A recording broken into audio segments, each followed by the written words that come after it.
crazy thing that I found is that in the school system in Suriname, for example, when the history, it's also being started as slavery. It's not being, you don't get the times before, and not all countries in Africa have been enslaved by.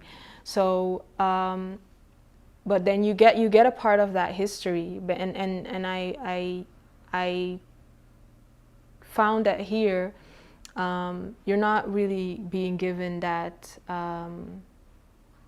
the lectures or in schools is not really being thought about, about slavery, but also the times before that. What was the last Dutch movie you watched at the cinema? Wow. Then I have to go back. When was the last time I went to the cinema? Oh, wow. I think I went to the cinema last year. But I can't remember. Do you watch Dutch films at the cinema? I don't watch Dutch films. I watch American movies, but I don't watch Dutch films. No. Why? Because I can't connect with it. I can't connect with.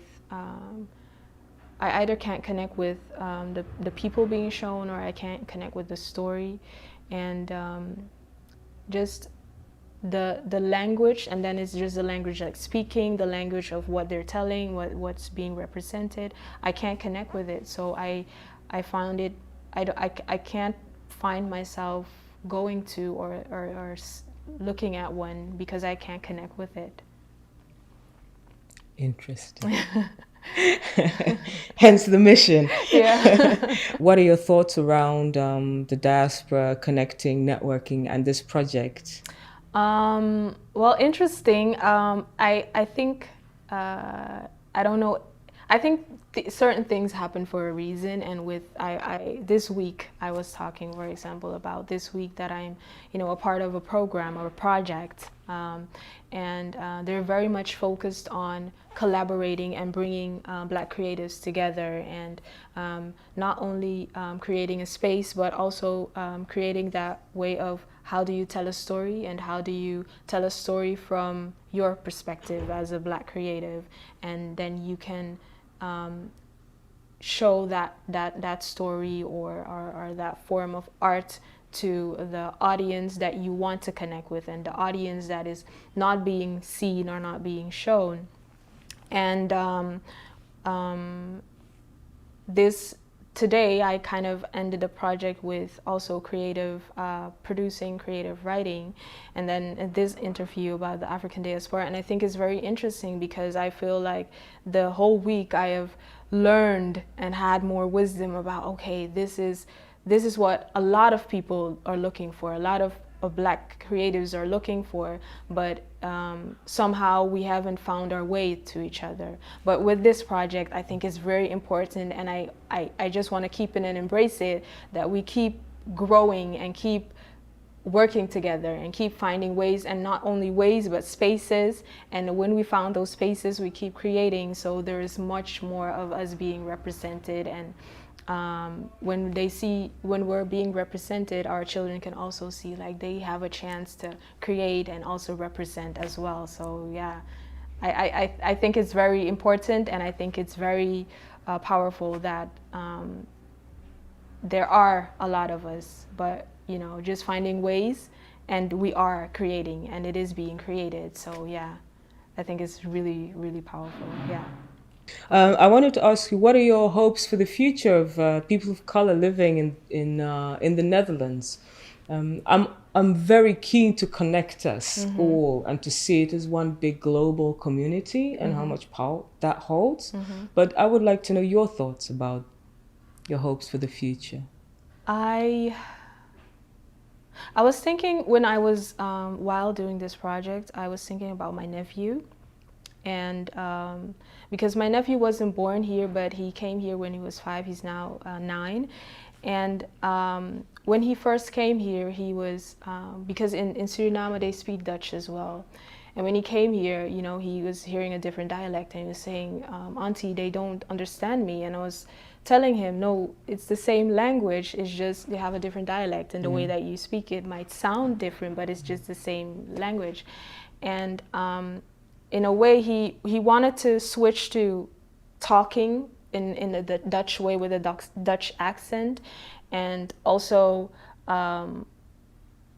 he wasn't proud of being brown. He said, "No, I have a lighter complexion," and I had to kind of teach him to be proud of just being, you're brown. It doesn't have to be I'm lighter, or I'm darker, or you're a brown, beautiful brown boy, and you have a beautiful language. And I hope that when we go to schools, you know, school, that you're going to be programmed to learn certain things. But I hope that for our future, our generation teaches the children that they have to be proud, and that they can be proud, and that they, if they come together, you're much more stronger as just being one individual. Because being that one individual, you constantly think that I have to be a part of all these other groups, but you have your group, you have your safe space, you have your family. So I hope for the next generation that things that we create, they make it bigger, and they make it stronger, and they are proud, and they don't only depend on another ethnic group to be a part of something, or to see something that's not being represented in their way. I didn't get you. I didn't get you. What you mean exactly? Do you mean that you don't have to change yourself to fit into society? You can just be yourself. Yes, right. yes. Simply, right, simply right. said. Okay, yes, got you. yes. Okay, that's what I hope. Great. I'm doing another project where I'm going to be looking at, how do I put this? Revisiting history, in the sense that there were Africans in Europe before slavery, yet most discourse around race starts at slavery. Crazy thing that I found is that in the school system in Suriname, for example, when the history, it's also being started as slavery. It's not being, you know, you don't get the times before, and not all countries in Africa have been enslaved by. So, but then you get a part of that history. But and I found that here, you're not really being given that, the lectures or in schools is not really being thought about, you know, about slavery, but also the times before that. So what I think would have changed, or would have kind of had another impact in my life, if I've